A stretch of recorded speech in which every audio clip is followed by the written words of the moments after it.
What is an auditory processing disorder? So many people, when they think about auditory processing disorder, might be confused that you're thinking about that a child has a hearing loss. We want to make sure that a child has good auditory acuity.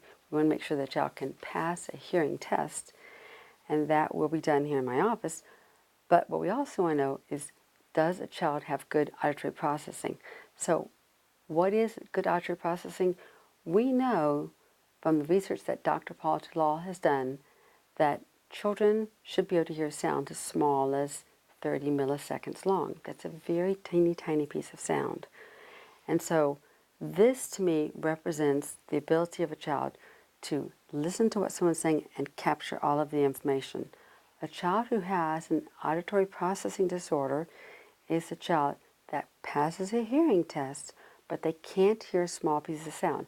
And so instead of this net being nice and tightly woven mesh like it is, there's gaping holes in the mesh, and the child cannot hear small pieces of sound.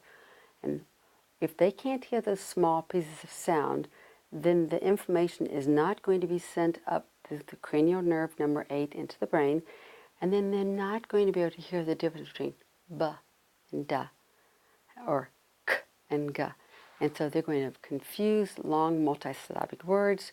They're going to have a difficult time learning the alphabet. They're going to have a difficult time enjoying rhymes. They're going to often be a child who does not have good vocabulary skills. They're going to be a child that doesn't use the past tense correctly. Instead of saying, I drove, they might say, drived, and different things like that. And so when you think about a child with an auditory processing disorder, they can present with all kinds of different symptoms, but you want to find out, can a child capture those small pieces of sound?